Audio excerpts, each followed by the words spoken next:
Coming up on One Detroit, a closer look at how new housing in North Corktown aims to bring back the missing middle in Detroit. Plus, Nolan and Stephen Henderson debate the impeachment investigation and the role of our Michigan Congressional delegation. And then head to Tuxedo Street for a community conversation on what's next for this West Side neighborhood. I'm Christy McDonald. We're in Dearborn at Brome Modern Eatery. Join me. One Detroit is coming up. Masco Corporation is proud to manufacture innovative and environmentally friendly products for the home. Delta faucets, craft-made in Merillat cabinets, and Behr brand paints have all been designed with you in mind. Masco and its family of companies, serving Michigan communities since 1929. Support also provided by the W.K. Kellogg Foundation, a partner with communities where children come first. The Cynthia and Etzel Ford Fund for Journalism at Detroit Public TV.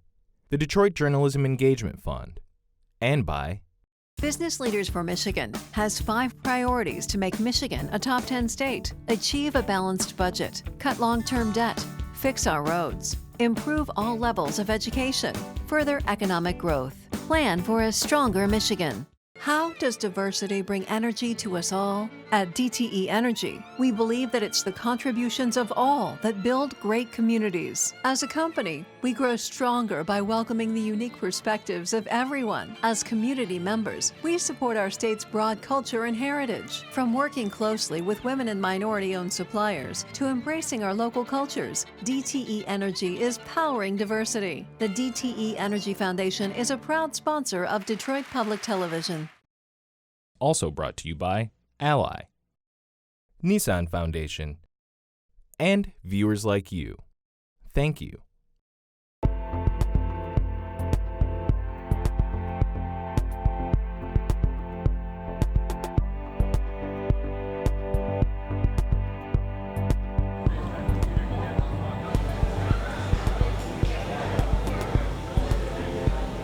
So Zane, give me the idea of the concept behind Brome. Okay, so Brome is a fresh casual eatery. We started back in Dearborn about 4 years ago, and the focal point were burgers for us. You know, we wanted to do a nice gourmet burger, everything made scratch in-house. Our buns are prepared fresh daily, and then we wanted to kind of venture out to that, not only just burgers, but we wanted to do fresh salads as well. From there, we ended up doing a juice bar. We call it our balanced juice bar, and we have juices, smoothies, acai bowls, and just all superfood related ingredients that go inside of there that are health beneficial to you. How would you guys describe that you fit into the restaurant scene here in Dearborn? I think it's a perfect fit for it, honestly, because when we first began about 4 years ago, the food scene wasn't really that lit around this area. You know, very limited options. We kind of introduced that to the city in a sense, and it brought in a lot of new business owners to kind of grow in with that. And now we've been seeing a lot of restaurants opening up around us. Hi there, and welcome to One Detroit. I'm Christy McDonald. We are settling in at Brome Modern Eatery here in Dearborn. A busy week. Hope you're having a good one. So let's get started. Coming up on the show, we'll catch up with Nolan and Stephen Henderson. They'll tackle what's happening with the impeachment investigation in Washington and the significance of where our Michigan lawmakers stand. Plus, the winners and losers column when it comes to the state budget. Also coming up, we're going to take you to the city's west side for a community conversation on Tuxedo Street. But we are going to start things off with a closer look at home ownership and capturing available housing for what's called the missing middle. We head to North Corktown, where one nonprofit is making the investment for affordable housing just as the neighborhood is facing changes. North Corktown. As Ford renovates the old Michigan train station across the freeway, Metro Detroit nonprofit developer Oakland Housing lays out its plans for a project 10 years in the making. Thank you for joining us to celebrate the new homes that are going up right behind me here on Pine Street. These will be the North Pine Street townhomes, built for middle-income wage earners, 14 units, averaging 1,500 square feet. Middle income means those making between 80 and 120% of the area's median income. That's a family of 4 earning $61,000 to $91,000 a year. The target market? Those sometimes called the missing middle. Middle-income families are the sort of the forgotten middle of home buyers. The people who are in the 80 to 120% AMI band represent the backbone of our working society. They can be carpenters, dental hygienists, physical therapists, people who work in the city government here with me. They're probably paying too much in rent, but they make too much to get subsidies for low-income rental. They may not, though, make enough to save for a down payment on a market rate home. You know, there are people who are holding down good jobs, but just don't make tons of money. Wayne State urban planning professor Carolyn Lowe defines the missing middle not so much as people and how much they make, but what kind of housing they need, especially in Detroit. It's middle density, so it fits into a single family neighborhood. It's not a big development and it's not a single family house. And then the other part of the middle is that it's middle size. So it's not a big house, it's not a tiny apartment, it's kind of a medium-sized unit. And then it also is often, but not always, affordable to kind of middle income people. While the townhomes run more than $200,000, compare that to these on the other side of the freeway where Tiger Stadium used to be. Corktown Central costing twice as much, market rate, more elegant, but of comparable size. Back in North Corktown, there's more room to grow. We went from being a dilapidated area with all of this blight, which some we do have, to having $400,000 houses within walking distance says a lot about the area. And when you have a non-for-profit like Oakland Housing saying not only are we going to build affordable housing, but we're going to present it to the neighbors in the neighborhood to have first crack at that housing, that's very exciting to me. Oakland Housing has a long history, founded by James Cousins some 80 years ago. The Ford motor magnate, mayor, U.S. senator, and philanthropist wanted more home ownership for middle-income wage earners.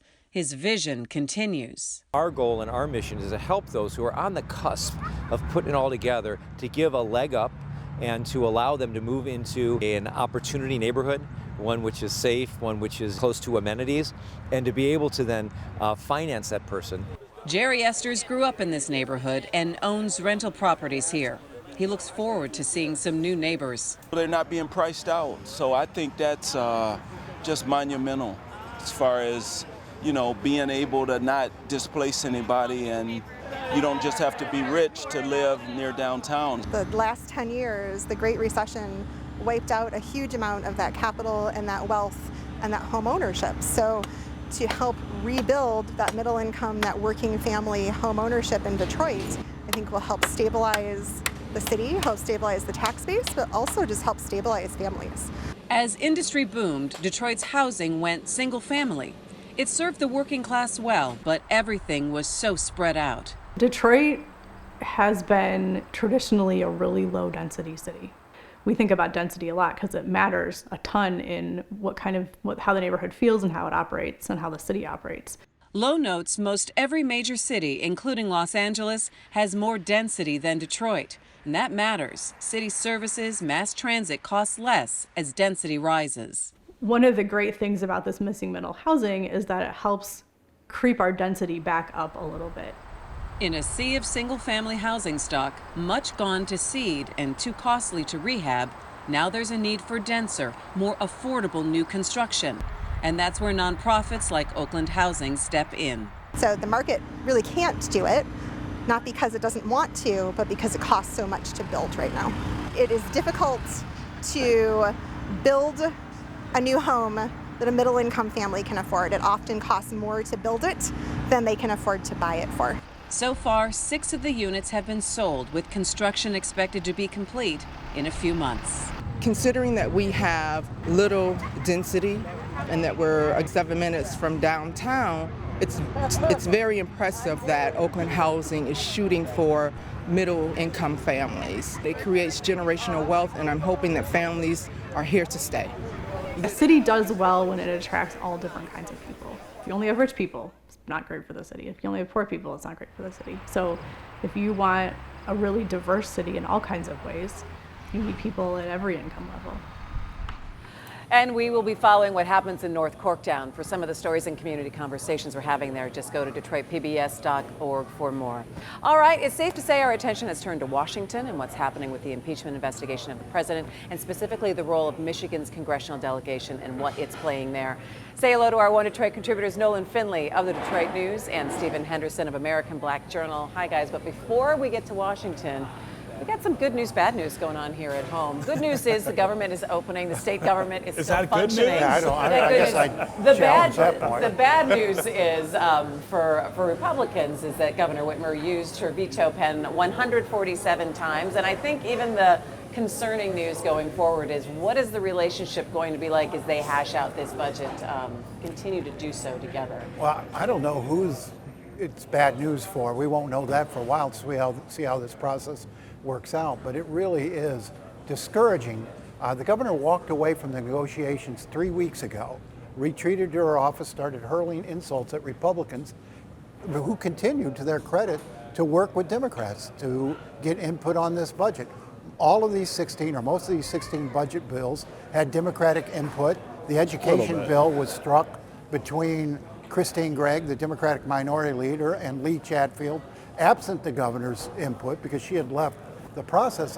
And now she's turning to this obscure constitutional gimmick to bypass the legislature. I don't think it's ever healthy to ignore the Constitution, separations of power, and basically take a dictatorial approach to government. And you're talking about being able to being able to shift funding and resources within departments, and that was tried by Governor Engler. He didn't do it, though. I was going to say, Engler was the last person to talk about doing that, so no one on the Republican side was up in arms when he was talking about it. I mean, look, the legislature took the whole summer off and didn't negotiate with the governor, which they shouldn't have done because they didn't get the budget done by Mackinac, which has been the pattern that Governor Snyder established over 8 years. If they had stayed all summer, how much more progress could have been made? Blaming Governor Whitmer for what she did in the last 3 weeks is kind of like... She did nothing in the last 3 weeks. How would it have been any different? They got the budget done by deadline without her input. But they got a budget done that she was not going to sign. Because she wasn't part of the process. But the process could have unfolded over 3 months where they were golfing. How would it have been any different? And that's not her fault. And how would it have been any different? She left the table. They left before the deadline. No, hold on. They left the table. The legislative leaders were still available to negotiate. The governor botched this from the beginning. They put their chambers into recess for the entire summer. But they were still there. They were still talks going on. When it came down to crunch time, she left the table. There's no forgiving that. I don't think she should have left the table, but I also think that they were putting her in a position where she insisted they hung up over roads. Well, they hung up over roads, but she was in her own caucus put her in an impossible position when Christine Gregg said your 45-cent gas tax is that a larger concern? So I think you do have to go back to the beginning where this 45-cent gas tax gets put on the table and doesn't have any support anywhere. I think that was a strategic error on her part, and it continued to have consequences all the way down the line. There is no favor here, though, for Republicans who have taken a my way or the highway approach to almost all of these things that she's vetoing in the budget. I mean, these were things that they could have worked out with her over the summer. Instead, they just passed what they wanted to pass and ignored her priorities, which, she's the governor. I mean, she's part of the process. But if you've got and priorities... people did vote for her agenda, too. Yes, well, they did. They voted for her, but there's no support for that gas tax. You look at the polls. I think that was an error. I don't think you can ask the voters now, did you vote for a 45-cent gas tax? They'd say no. I think But like all good negotiations, though, could that have been the opening salvo of saying, then where do we kind of come to it from? And here? it was, but you have to sell the voters on it. You can't ask... Or the legislature. Yeah, but you couldn't ask representatives who are the only ones who are going to face voters next year to go out on a limb if you haven't sold it to the public or your own Democratic caucus. So I feel like if she had put that together with Christine Gregg and Jim Ananich and come out and said, this is what we want to do, it would have been received differently. From her party. That was an error, and that set the pattern for everything that happened over the summer. But again, Republicans left and didn't negotiate over the summer, which is the critical time, typically, if you don't get it done by Mackinac, to come to a deal. Let me ask you, though, the big picture, though, and that's what you talk about, the dynamics and what the big picture of what we're going to be looking at for the next 3 years is what? She's lost two now showdowns on critical issues. The no-fault insurance got taken out of her hands. Now she's in a budget fight with the legislature using these extraordinary extreme powers to bypass the legislature. And I think the constitutional process, I think if it goes to court again, she loses on this one. Her skills at managing a divided government very much in question. Yeah. What do you think? Last word on this before we shift. I don't think I put it in her lap. I think you've got a Republican legislature that's not used to the idea that they have to share power. They've had complete power for 8 years. Now they have a Democrat in the governor's office. You've got to negotiate. You've got to come to a compromise. They are unwilling to do it. You can't negotiate when there's nobody at the table. Well, they were gone all summer. Last word, and no one ever listens. No one ever wants to put in the last word. All right, speaking of a place that we can all agree on, let's head to Washington. It's been unbelievable to watch, I think, what's happening in the last week or so. I don't want to debate whether the impeachment investigation should be going forward or not. I do want to look at the part that Michigan's congressional delegation is playing in on this, and possible how vulnerable some members of Congress might be coming up in 2020 because of throwing their support back. And I am specifically looking at Alyssa Slotkin. She's one of, she's one of 4 people who are now being targeted. GOP, they're running ads against her, in kind of looking, I guess, what this is going to mean for our local delegation. Yeah, Stephen, let me start with you. She had a tough race coming up anyway because of the district that she's in, which was gerrymandered to favor Republicans unfairly. Same with Haley Stevens in the 11th. These are mythical districts. They don't represent anything other than ideological id, and so she may pay a price next year for any number of things. I don't think she'll pay a price for this. If you look at what the early polling says on impeachment, a majority of people think there should be an inquiry into this. That doesn't mean they think that the president should be impeached, but they think that there's enough here to say, let's look into this and figure out what happened. And that's all Democrats have said they want to do at this point. I mean, you've got some Democrats who've made it clear that they would impeach the president, but that's not the majority.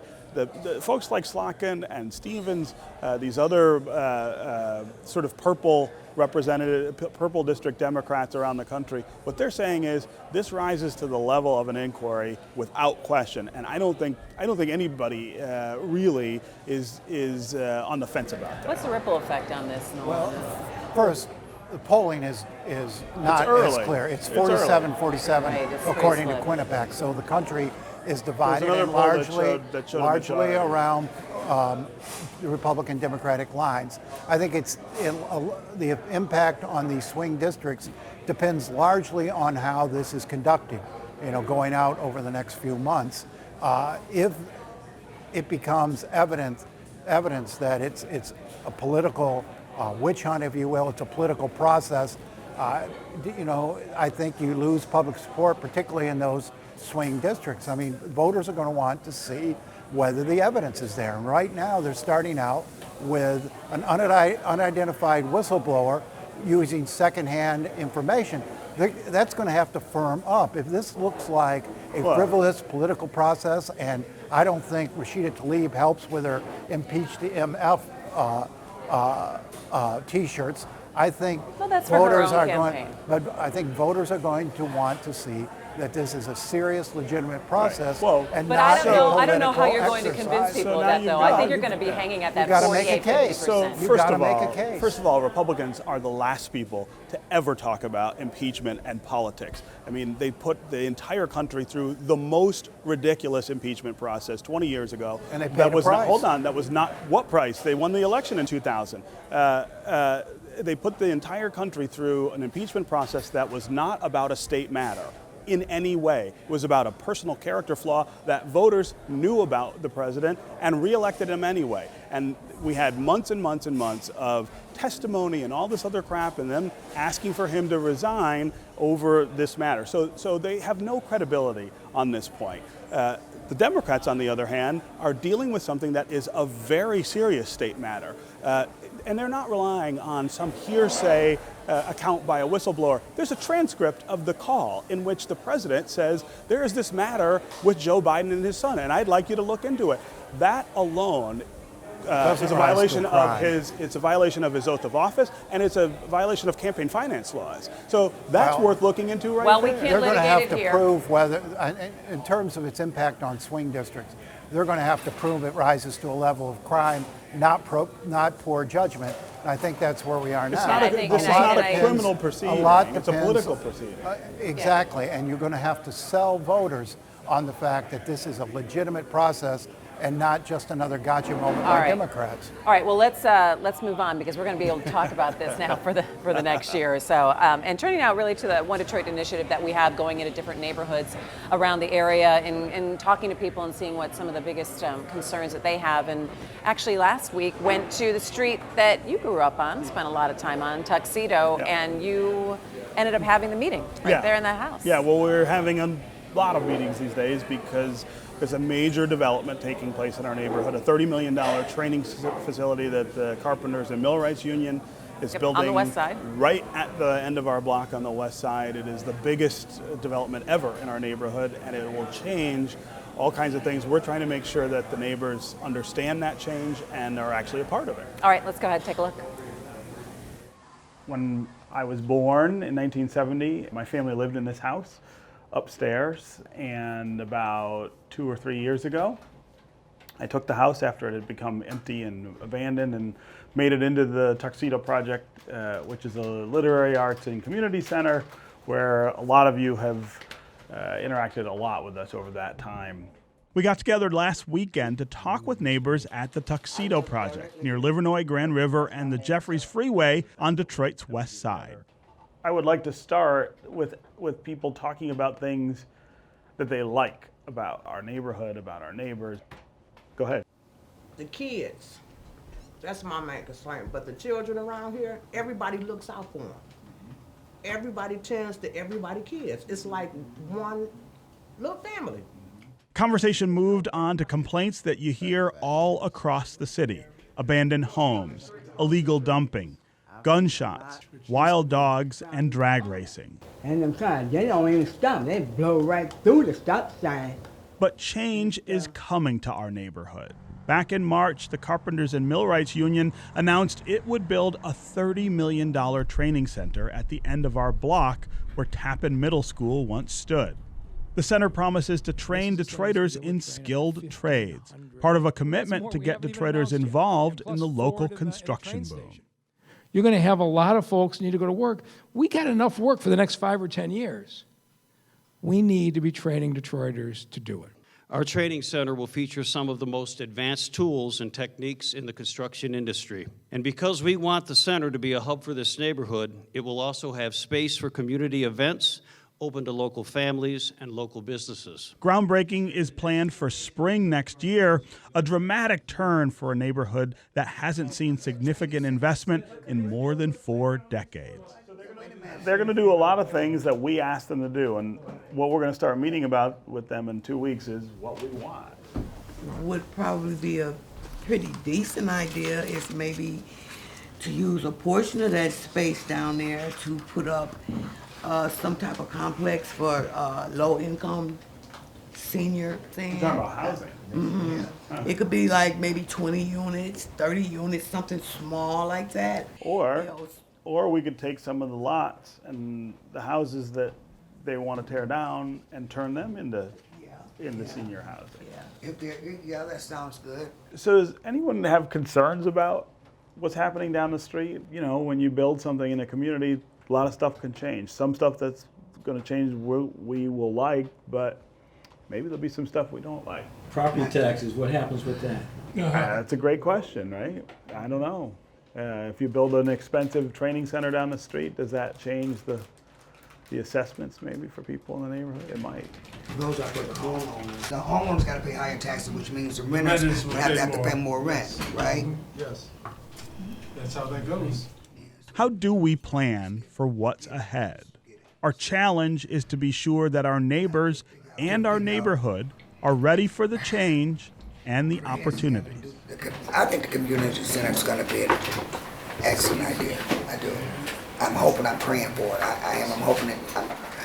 I am. Golly, I am.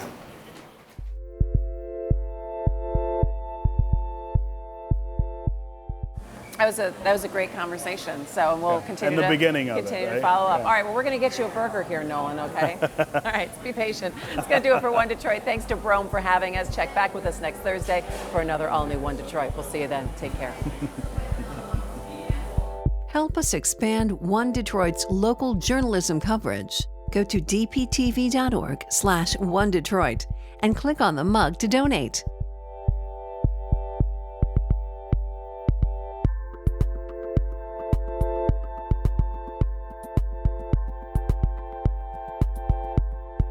Masco Corporation is proud to manufacture innovative and environmentally friendly products for the home. Delta faucets, craft-made in Merillat cabinets, and Behr brand paints have all been designed with you in mind. Masco and its family of companies, serving Michigan communities since 1929. Support also provided by the W.K. Kellogg Foundation, a partner with communities where children come first. The Cynthia and Etzel Ford Fund for Journalism at Detroit Public TV. The Detroit Journalism Engagement Fund, and by Business Leaders for Michigan has 5 priorities to make Michigan a top 10 state. Achieve a balanced budget, cut long-term debt, fix our roads, improve all levels of education, further economic growth, plan for a stronger Michigan. How does diversity bring energy to us all? At DTE Energy, we believe that it's the contributions of all that build great communities. As a company, we grow stronger by welcoming the unique perspectives of everyone. As community members, we support our state's broad culture and heritage. From working closely with women and minority-owned suppliers to embracing our local cultures, DTE Energy is powering diversity. The DTE Energy Foundation is a proud sponsor of Detroit Public Television. also brought to you by Ally, Nissan Foundation, and viewers like you. Thank you.